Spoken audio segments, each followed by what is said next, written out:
Louisiana, 1891. Three massive Rottweilers burst through the plantation gates at precisely 11:47 p.m.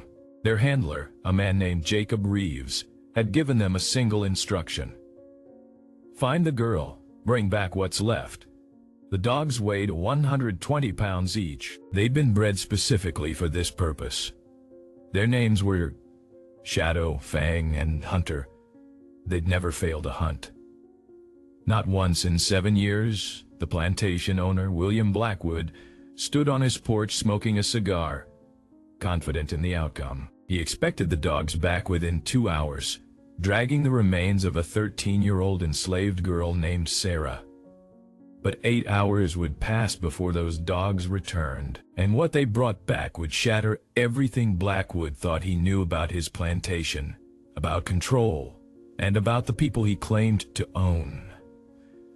This is the true story of what happened in those 8 hours, a story buried in courthouse records, hidden in private journals, and whispered about in families for generations. A story about a girl who wasn't supposed to exist, a secret that would destroy a powerful family, and a night that proved sometimes the hunted become the hunters. Sarah was born in 1878, 13 years after the Emancipation Proclamation supposedly freed all enslaved people in America.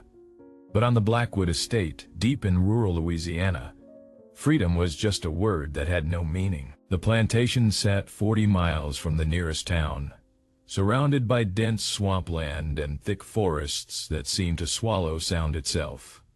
No roads led directly there. No mail carriers ventured that far. The 73 people who lived and died on that land had no idea that slavery had ended more than a decade before most of them were born. William Blackwood had inherited the plantation from his father, who had inherited it from his father. But William had added something new to the family business. He'd started documenting everything.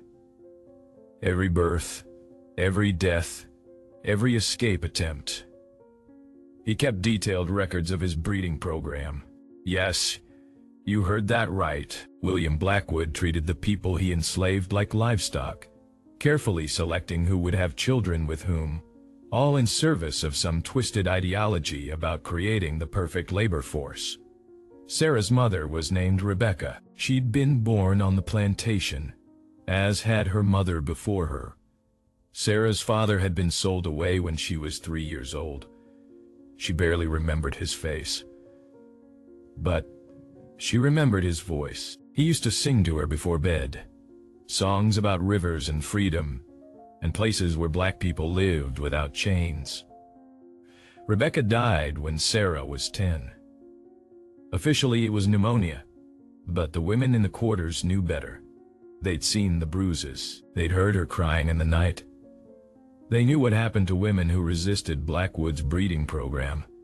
After Rebecca died, Sarah was raised by an elderly woman named Grace. Grace was in her 70s, too old to work the fields anymore, relegated to watching the youngest children while their parents labored from sunrise to sunset. But Grace was special. She remembered freedom. She'd been born free in 1820, before being kidnapped and sold into slavery at age 15. She remembered what cities looked like, what it felt like to walk down a street without fear, what it meant to own your own name. Grace taught Sarah things that could get them both killed. She taught her to read, using a water-damaged Bible she'd hidden in the walls of her cabin. She taught her about the North Star, about rivers that ran to freedom, about towns where black people lived in houses they owned and sent their children to schools. She taught Sarah the most dangerous lesson of all, that she deserved better than this, that she was human, not property, that the chains were a lie.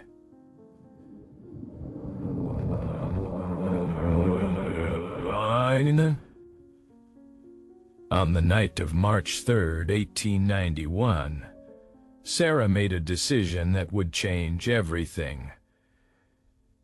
She was going to run. She'd been planning it for months, ever since Blackwood had started looking at her differently. She was 13 now, old enough for his breeding program. She'd heard him discussing it with Reeves. his overseer. They were planning to force her into a cabin with a man twice her age. She knew what that meant. She'd seen what happened to the other girls. So she ran. She slipped out just after dark, during the 30 minutes when the overseers changed shifts. She wore her oldest dress, the one that wouldn't be missed immediately. She took nothing else. No food, no water, no blanket. Taking supplies would mean going to the storage buildings, and that meant getting caught. She headed north, toward where Grace said the river lay.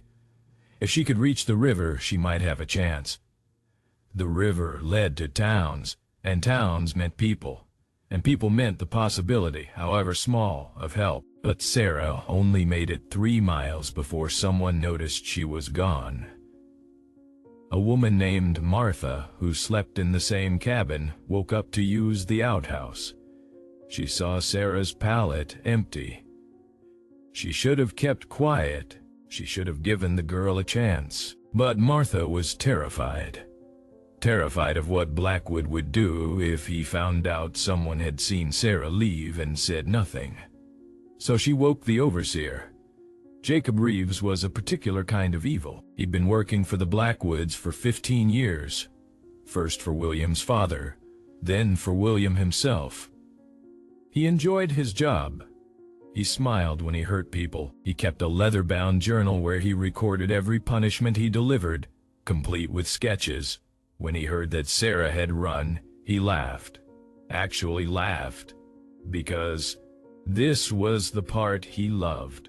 The hunt. He walked slowly to the kennels behind his cottage. Inside, 3 Rottweilers waited. Shadow, Fang, and Hunter. These dogs had been trained since they were puppies to do one thing: track and attack. Reeves fed them raw meat and kept them perpetually hungry. He'd conditioned them to associate the scent of fear with food. These weren't pets. They were weapons. Reeves brought them Sarah's blanket from her pallet. The dogs pressed their noses against the fabric, inhaling deeply. Their entire bodies tensed, muscles coiling like springs. Reeves opened the kennel gate. The dogs exploded into the night. Sarah heard them maybe 20 minutes later. She was running through thick forest, branches tearing at her face and arms, thorns ripping her bare feet. The barking started distant, then closer, then so close she could hear their paws pounding the earth behind her. She ran faster. The forest was pitch black. The moon was new, offering no light. She couldn't see where she was going. She tripped over roots and rocks, got up, kept running. Her lungs burned. Her legs screamed. But she kept going because stopping meant dying, and at least running meant she got to choose how she died. The dogs were gaining. She could hear them crashing through the underbrush, hear their breathing, rapid and eager. She came to a creek. The water was freezing and moved fast over slick rocks. Grace had told her that water could hide your scent. Sarah jumped in. The current was stronger than she expected. It swept her downstream, her dress dragging like an anchor. She grabbed a rock and held on, gasping, the water up to her chest. She stayed there, shivering violently, listening. The barking stopped. For 30 seconds, there was only the sound of the creek and her heartbeat hammering in her ears. Then she heard sniffing. The dogs had reached the creek bank. They paced back and forth, trying to find where the scent continued. Sarah slipped deeper into the water, letting the current carry her farther downstream. Her hands were numb. Her feet had stopped hurting, which was somehow worse than the pain. But the dogs found the scent again. They plunged into the creek, swimming downstream. Sarah pulled herself out on the opposite bank and ran again. Every step felt impossible. Her dress clung to her, heavy with water. Her legs cramped, her vision blurred. But she ran. The barking grew louder again. They were close, so close. She didn't know where she was anymore. The trees all looked the same in the darkness. She was lost. Then she saw something. A structure. A building of some kind, sitting in a small clearing. As she got closer, she realized it was an old hunting cabin, long abandoned. The roof had partially collapsed. The door hung at an angle. But it was shelter. Sarah stumbled inside and pushed the broken door closed behind her. She pressed her back against the wall and slid down to the floor. Her whole body shook uncontrollably. The barking was close now, maybe 100 feet away. She looked around the cabin. Empty. Just dirt floor and rotting wood in shadows. She crawled to the corner farthest from the door and pulled her knees to her chest. The barking stopped. She heard the dogs outside. She heard their claws scraping on the wood walls. She heard them sniffing at the gaps around the door. She held her breath. Then Shadow barked. One sharp, savage sound. They'd found her. The door exploded inward. Shadow came through first, teeth bared, eyes wild with hunting frenzy. Fang and Hunter followed immediately behind. They filled the small cabin with snarling and snapping, moving like one organism with 3 heads. Sarah screamed. She pressed herself into the corner, arms over her head. There was nowhere to go. Shadow lunged. Then something happened. The floor gave way beneath her. Sarah fell through rotted wood and dropped into darkness. She hit the ground hard, the impact knocking all air from her lungs. She gasped and coughed, trying to understand where she was. Above her, she could hear the dogs barking and clawing at the hole she'd fallen through. But they didn't follow. The opening was too small for their massive bodies. Sarah was in a cellar. She couldn't see anything.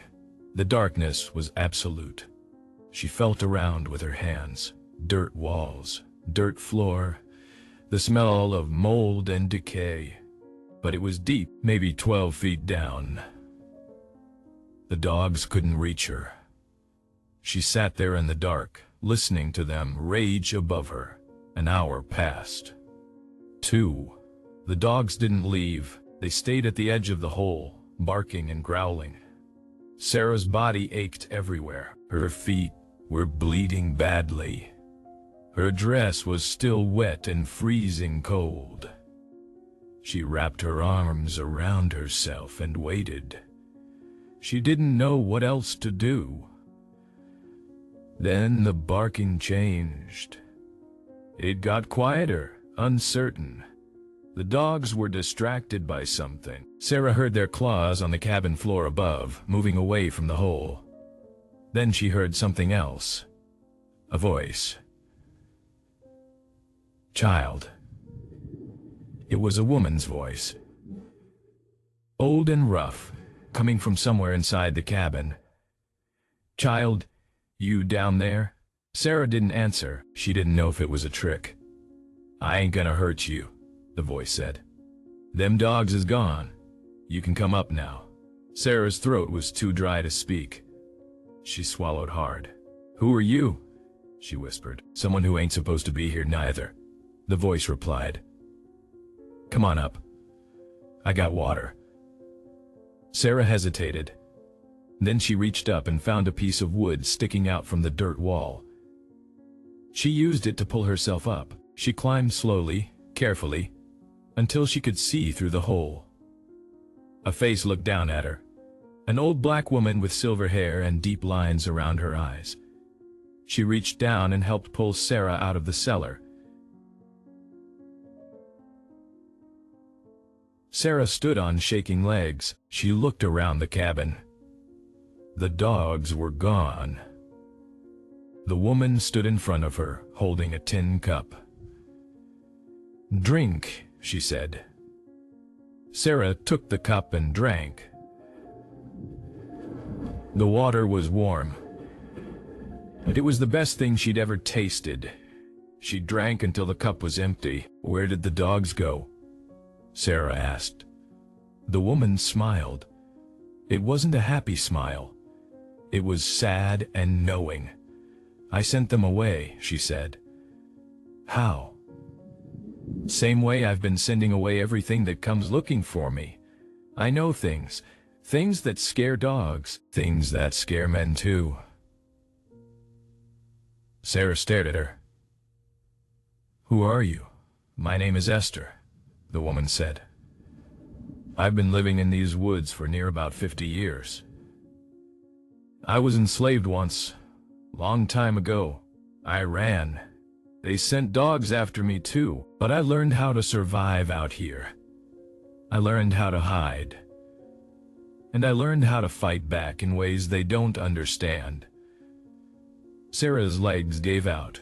She sat down hard on the floor. "Are they coming back?" she asked. "The dogs? No. I put something in the air they don't like. Old root magic my grandmother taught me.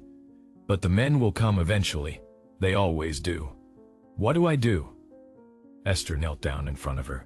She put a hand on Sarah's shoulder. "You rest, then you keep running. But this time, you run smart. I'll show you the way." Sarah slept for 3 hours on the dirt floor of that broken cabin. When she woke, dawn was breaking through the cracks in the walls. Esther sat near the door, watching the tree line. She had a knife in her hand. It was old and rusted but sharp. "They'll come soon," Esther said without turning around. "The dogs went back. The men will want to know why they came back without you." Sarah sat up. Her body screamed with pain. Every muscle was stiff. Her feet were swollen and crusted with dried blood. She looked down at them and felt tears coming. She pushed them back. "How far is the river?" Sarah asked. 3 days if you move fast, 4 if you don't. But you ain't going to the river." Sarah looked at her. "Why not?" "Because they know that's where runaways go. They'll have men waiting there. You go to the river, you get caught. Or worse, then where do I go?" Esther finally turned to look at her.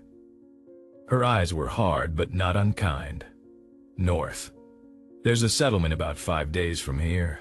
Free black folks. They don't ask questions. They don't turn people away. But the path is rough, swampland. Alligators, snakes. Most people don't make it. Most people don't make it anywhere," Sarah said quietly. Esther smiled a little. "You got some fire in you. Good. You'll need it." Esther stood and walked to the corner of the cabin. She moved some loose boards and pulled out a small cloth sack. Inside was dried meat, a piece of hard bread, and a canteen of water. She handed it to Sarah.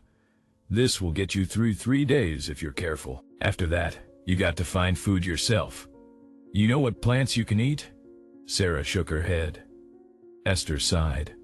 "Then you're going to learn fast or you're going to starve." She knelt down next to Sarah and started wrapping her feet with strips of cloth torn from an old blanket. The cloth was rough, but it was better than nothing. "Why are you helping me?" Sarah asked. Esther didn't answer right away. She tied off the cloth and sat back. "Because somebody helped me once, long time ago. And I swore if I ever got the chance, I'd do the same. That's all." She stood up and walked back to the door. "You need to go now. They're coming. I can feel it." Sarah stood. Her legs still shook, but they held her. She took the sack and slung it over her shoulder. "What about you?" "I'll be fine. I always am." Sarah walked to the door. She stopped and looked back at Esther. "Thank you." Esther nodded. "Don't thank me yet. Thank me when you make it." Sarah stepped out of the cabin and into the woods.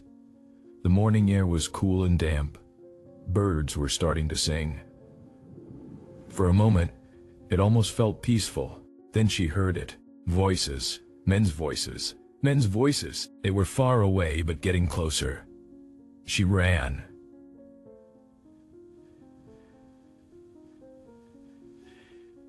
Esther watched her disappear into the trees. Then she turned and walked back into the cabin. She sat down in the center of the room and waited. She'd done this before. She knew what was coming. 20 minutes later, Jacob Reeves arrived with 6 other men.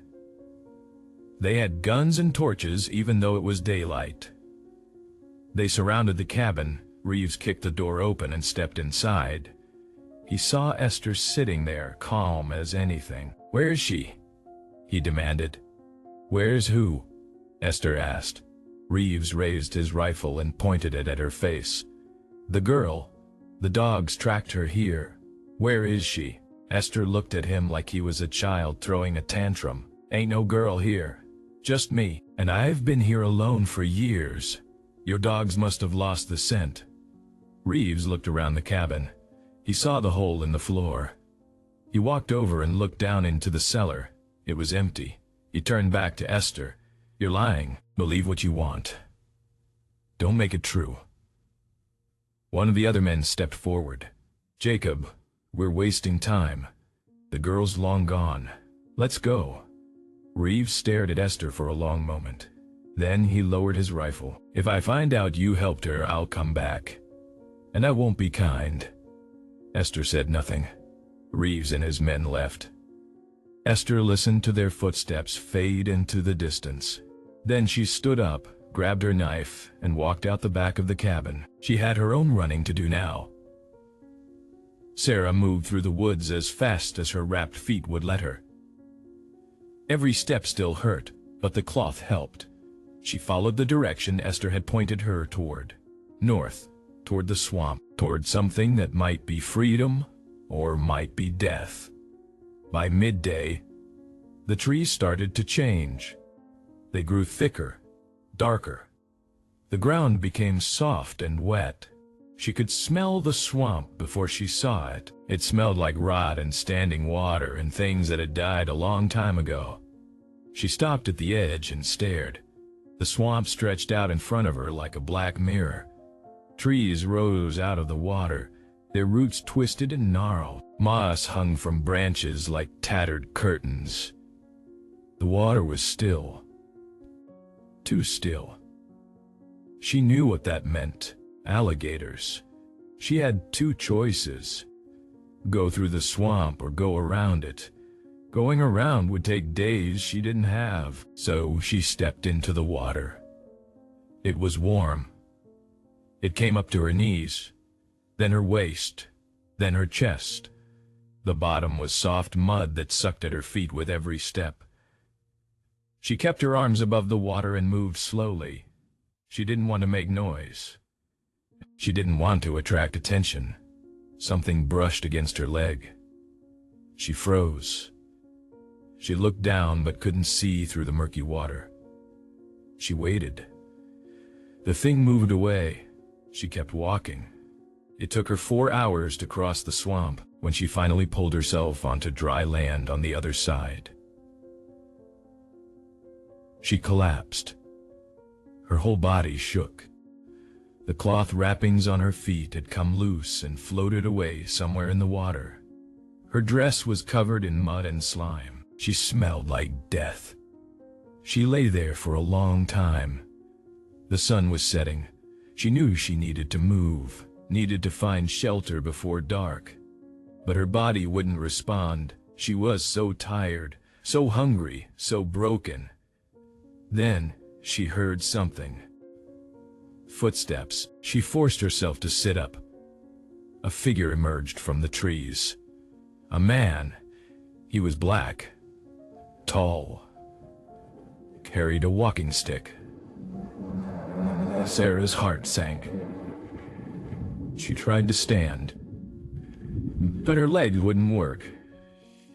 The man stopped a few feet away from her. He looked her up and down. "You running?" he asked. Sarah didn't answer. She didn't know if she could trust him. "It's all right," he said. "I ain't going to hurt you. I'm running too." He set down his walking stick and sat down across from her. "My name's Thomas. I've been free for 8 months now. I'm heading north to the settlement. You headed that way too?" Sarah nodded slowly. "How far?" she asked. 4 more days if we move steady. 3 if we push hard. But you look like you ain't got much push left in you." "I'll make it," Sarah said. Thomas studied her face. Then he reached into his pack and pulled out a piece of dried fish. He handed it to her. "Eat? You ain't going to make it anywhere on an empty stomach." Sarah took the fish and ate. It was salty and tough, but it was food. She ate slowly, savoring every bite. "Where'd you come from?" Thomas asked. "Blackwood Plantation." Thomas's face changed. He looked surprised, then angry. Blackwood? That place is supposed to be abandoned. Everybody knows the war freed the slaves 30 years ago. "Not there," Sarah said. "Nobody told us. Nobody came. We didn't know." Thomas stared at her. "How many people still there?" 73, maybe less now. "People die. They don't get replaced." Thomas stood up. He paced back and forth. He looked like he wanted to break something. That son of a he. He stopped himself. He took a deep breath. "We got to tell somebody. When we get to the settlement, we got to tell somebody. They won't believe us," Sarah said. "Nobody ever believes us. They will. Because I'll make them." Sarah looked at him. She wanted to believe him. She wanted to believe that someone would care, but she'd learned a long time ago that wanting something didn't make it true. Thomas sat back down. "We'll rest here tonight. Move at first light. I'll keep watch. You sleep." "I can't sleep," Sarah said. "Every time I close my eyes, I hear the dogs. The dogs are gone. They always come back." Thomas didn't argue with her. He just nodded. "Then we'll stay awake together." They sat in silence as the sun disappeared and darkness came. The woods filled with sounds, crickets, frogs, owls, things rustling in the bushes. Sarah jumped at every noise. Thomas stayed calm. He'd been doing this longer than her. He knew which sounds mattered and which didn't. Around midnight, Thomas spoke. "You got family back there?" "No, they're all gone. Dead or sold. I don't know which." "I'm sorry. Don't be. I'm out now. That's all that matters." Thomas looked at her. "You're strong. Stronger than most people I've met. You're going to make it. You don't know that." "Yeah, I do." Sarah didn't respond. She pulled her knees to her chest and stared into the darkness. Somewhere out there, Reeves and his men were looking for her. Somewhere out there, the dogs were resting, waiting to be sent out again. Somewhere out there, 72 people were still living in chains, believing that's all there was. She thought about Grace. She wondered if Grace knew she had run. She wondered if Grace was proud or terrified, or both. She wondered if she would ever see her again. She didn't let herself cry. Crying didn't help. It just made you weak. And she couldn't afford to be weak. Not now. Not ever. As the night wore on, exhaustion finally won. Sarah's eyes closed. She slept sitting up, her head resting on her knees. She dreamed of dogs with glowing eyes and men with guns and a river she could never reach. When she woke, Thomas was shaking her shoulder.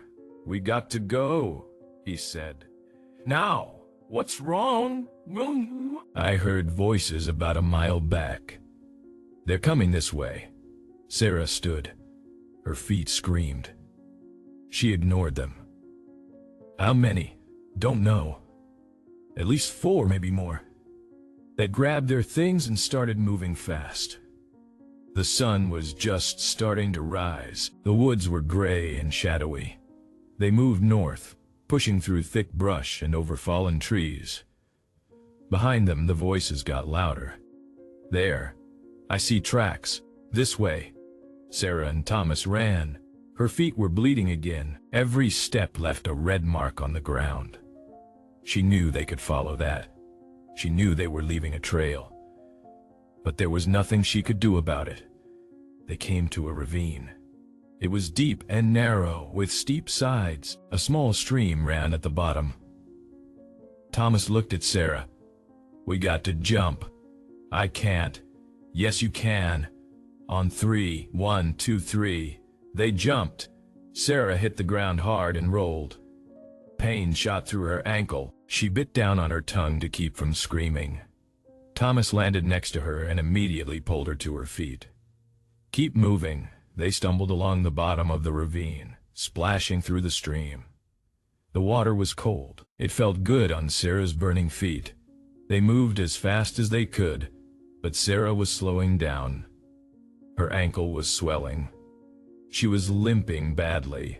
Behind them, they heard the men reach the edge of the ravine. "They went down there. Go around." "Cut 'em off," Thomas cursed under his breath. He looked at Sarah. "Can you climb?" She looked at the steep walls of the ravine. "I don't know." "Try." They found a spot where the wall was slightly less steep. Thomas climbed up first and reached down to pull Sarah up. She grabbed his hand and tried to climb. Her feet slipped on the wet rocks. She fell back down. She tried again. This time, she made it halfway up before her ankle gave out. She fell again. The voices were getting closer. "I can't," Sarah said. "Go without me." "No, you have to. Tell them about Blackwood. Tell them what's happening. Make them listen." Thomas climbed back down into the ravine. He grabbed Sarah by the shoulders. "I ain't leaving you. We both make it or neither of us does. Now get up." Sarah looked into his eyes. She saw something there she hadn't seen in a long time. Determination, hope, belief. She got up. Thomas helped her climb. It was slow, painful, but they made it to the top. They pulled themselves over the edge and kept running. The voices behind them were close now. So close she could hear individual words. "I see them. Don't let them get away." A gunshot rang out. The bullet hit a tree next to Sarah's head. Bark exploded. She ducked and kept running. Another shot. This one went wide. They were firing blind, shooting at movement through the trees. Then they broke through the tree line. In front of them was a clearing. And in the clearing were houses. Real houses with smoke coming from chimneys. People were outside, working in gardens, hanging laundry. They stopped what they were doing and stared. Sarah and Thomas stumbled into the clearing. Behind them, the men burst through the trees. 4 of them. They saw the settlement and stopped. One of them raised his rifle. "Those 2 are runaways. They're our property." An old man stepped forward from the crowd. He was black, with white hair and a beard. He walked with a cane, but his voice was strong. "Ain't no property here. Just free people. And you're trespassing. We got a right to you got a right to leave right now before I get my rifle." More people stepped forward, men and women. Some held tools, some held guns. They formed a line between the 4 men and Sarah and Thomas. The 4 men looked at each other. They were outnumbered. They knew it. "This ain't over," one of them said. "Yes, it is," the old man replied. The 4 men backed away slowly. Then they turned and disappeared into the woods. Sarah's legs finally gave out completely. She fell to the ground. Thomas knelt beside her. The old man walked over and looked down at them. "Where y'all come from?" "Blackwood Plantation," Thomas said. "And there's 70 more people still there who need help." The old man's face went hard. "Blackwood. That place is supposed to be gone. It ain't. And they're keeping people enslaved. Pretending the war never happened. Pretending freedom never came." The crowd murmured. The old man looked at Sarah. "That true, girl?" Sarah nodded. She couldn't speak. She was too exhausted, too broken. The old man turned to the crowd. "Get the sheriff, get the federal marshal. We're ending this today." 3 days later, Sarah sat on the porch of a small house in the settlement. Her feet were bandaged properly now. A woman named Clara had washed her wounds with soap and warm water, applied salve, and wrapped them in clean white cloth. Clara had also given her a new dress, blue cotton with small yellow flowers. It was the first new thing Sarah had ever owned. She watched the road. She'd been watching it since dawn. Thomas sat next to her. He was watching too. "They'll come," he said. The marshal gave his word. "Words don't mean much," Sarah replied. "These ones do. I made sure of it." The old man who had saved them was named Samuel. He'd been born enslaved in Georgia. He escaped when he was 17 and made it north. After the war ended, he came back south and helped build this settlement. He called it New Hope. 50 families lived here now. They farmed. They built. They lived free. Samuel had sent word to the federal marshal in Baton Rouge. He told him about Blackwood Plantation, about the people still enslaved there, about the laws being broken. The marshal had promised to investigate, but promises were easy. Action was hard. Sarah didn't let herself believe anything would change. She'd learned not to hope too much. Hope hurt worse than anything when it got taken away. But then she saw them. A group of men on horses coming down the road, at least 25 of them. The federal marshal rode in front. He wore a dark suit and a badge on his chest. Behind him were deputies and soldiers. They carried rifles and official papers. Samuel walked out to meet them. Sarah and Thomas followed. "You Samuel?" the marshal asked. "I am." "I'm Marshal Davidson." "Got your message. I'm here to investigate these claims about Blackwood Plantation." "Ain't claims," Samuel said. "It's truth. And I got 2 witnesses right here who can prove it." Marshal Davidson looked at Sarah and Thomas. His eyes lingered on Sarah. She was just a child. Thin, scarred. Her eyes older than they should be. "You're from Blackwood?" he asked her. "Yes, sir." "And you say people are still being held there as slaves?" "Yes, sir." 72 of them. Maybe 71 now if they punished anyone for me running. The marshal's jaw tightened. He turned to his men. "Mount up. We ride now." "I'm coming with you," Thomas said. "Me too," Sarah added. The marshal looked at her. "Girl, you don't need to." "Yes, I do. Those people are my family.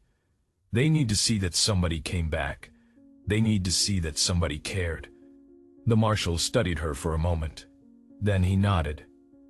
"All right, but you stay behind us. This could get ugly." They gave Sarah and Thomas horses. Sarah had never ridden before, but she learned fast. The group rode south toward Blackwood Plantation. It took most of the day. As they got closer, Sarah's heart started pounding. She didn't know what they would find. She didn't know if anyone was still alive. They reached the plantation just before sunset. The place looked exactly as she remembered. The big white house on the hill, the small shacks behind it, the fields stretching out in every direction. Smoke rose from the chimneys. People were still there. Marshal Davidson raised his hand. Everyone stopped, spread out. "Surround the property. Nobody leaves until I say so." The men moved into position. The marshal rode up to the main house with 8 deputies behind him. Sarah and Thomas stayed back, but close enough to see. William Blackwood stepped out onto the porch. He was a large man with a red face and gray hair. He held a glass of whiskey in one hand. He looked at the marshal and smiled. "Can I help you, gentlemen? I'm Federal Marshal Davidson. I'm here to investigate reports of illegal enslavement on this property." Blackwood's smile didn't move. "I don't know what you're talking about. I run a farm here. My workers are paid employees." "Is that so?" Then you won't mind if I speak with them. Not at all, but you're wasting your time. The marshal dismounted and walked toward the shacks behind the main house. Sarah followed at a distance. Her heart was beating so hard she thought it might break through her chest. The people were gathering outside now. They'd heard the horses. They'd seen the men with guns and badges. They stood in a group, silent, afraid. Sarah saw faces she knew. Grace was there. She looked older, thinner, but alive. Grace saw Sarah and her eyes went wide. The marshal stepped forward. "My name is Marshal Davidson. I'm a federal officer.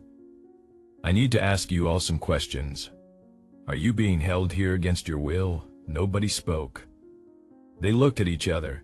They looked at Blackwood standing on his porch. They looked at Reeves, who had appeared from somewhere with his rifle. "Are you free to leave whenever you want?" the marshal asked. Still silence. "Are you paid for your work?" "Nothing." Sarah couldn't take it anymore. She stepped forward. "They're scared," she said loudly. "They're scared because if they tell the truth, they'll be punished. They've been punished their whole lives for telling the truth." She walked toward the group.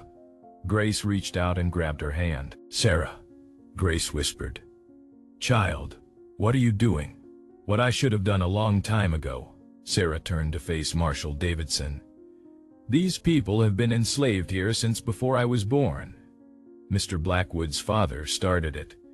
He kept us hidden. He told us the war never ended. He told us we were still property. He beat us. He worked us. He killed people who tried to run. I'm only 13 years old, and I've seen 7 people murdered here. 7 people buried in unmarked graves in those woods." The marshal's face went pale. "That's a lie," Blackwood shouted from the porch. "That girl is a liar and a thief. She ran away and now she's trying to cause trouble." "If it's a lie," Sarah said, "then why did you send dogs to kill me? Why did Jacob Reeves hunt me like an animal? Why do these people have scars on their backs from whips?" She turned to Grace. "Show him." Grace hesitated. Then, slowly, she turned around and lifted the back of her shirt. Her back was covered in thick raised scars. Old ones and new ones, years of beatings carved into her skin. One by one, others turned and showed their backs. Men, women, even children, all marked, all broken. Marshal Davidson's hands balled into fists. "Mr. Blackwood," he said quietly, "you're under arrest. For what? These people work for me. For illegal enslavement, for kidnapping, for murder, and for violating the 13th Amendment of the United States Constitution." Blackwood threw his whiskey glass. It shattered on the porch steps. "You can't do this. This is my property. These are human beings." The marshal interrupted. "And they're free. They've been free since 1865. And you've been breaking federal law for 30 years. He nodded to his deputies. "Arrest him. And arrest that overseer too." Jacob Reeves tried to run. He didn't make it 10 feet before 3 soldiers tackled him to the ground. Blackwood was dragged off his porch in handcuffs. He screamed and cursed the whole way. The people from the shacks watched in stunned silence.